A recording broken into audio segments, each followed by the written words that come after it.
What's up, fiends? Welcome to Tubi Terrors. My name is Alucard, and today we're sinking our teeth into some hammer horror with the 1971 vampire flick, Lust for a Vampire. It is directed by Jimmy Sangster and stars Michael Johnson, Yuta Stensgaard, Ralph Bates, Susanna Lee, and Barbara Jefford.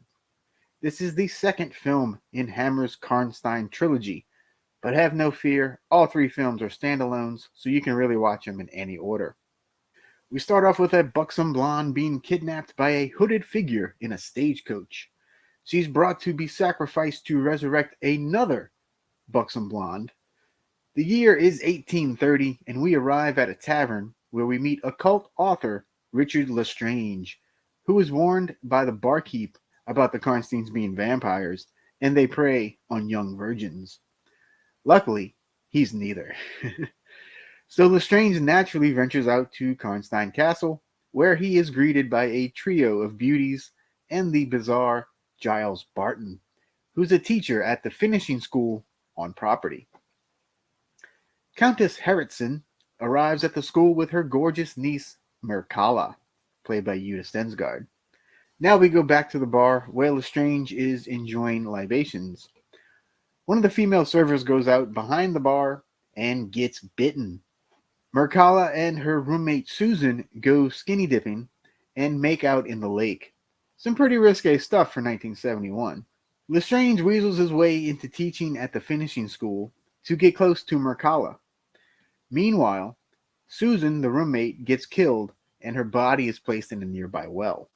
Fellow teacher Janet Playfair wants to go to the authorities about Susan's disappearance, but the head mistress has other plans. Now, the bizarre teacher Barton meets up with Mircalla and says he knows who she is, and he'll be subservient to her if she wishes. She bites him instead. So Lestrange ends up meeting with Mircalla to profess his love for her. Will their interspecies relationship survive? You'll have to watch and find out. And I know this kind of sounds Twilight-ish, but I would compare it more to Buffy's relationship with Angel rather than Twilight. So what might you not like?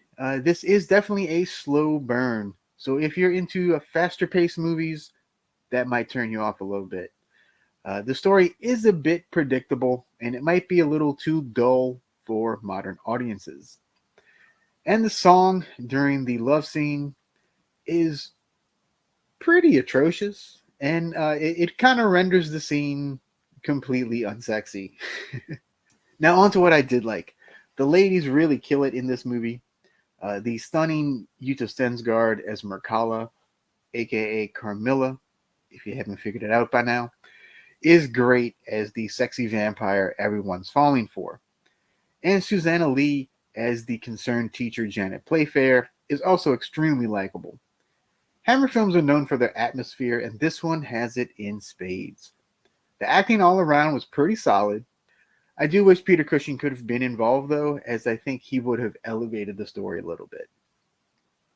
So I'm going to give Lust for a Vampire 2 3/4 bats. If you're a vampire fan, there's really nothing new here, but it's fairly solid.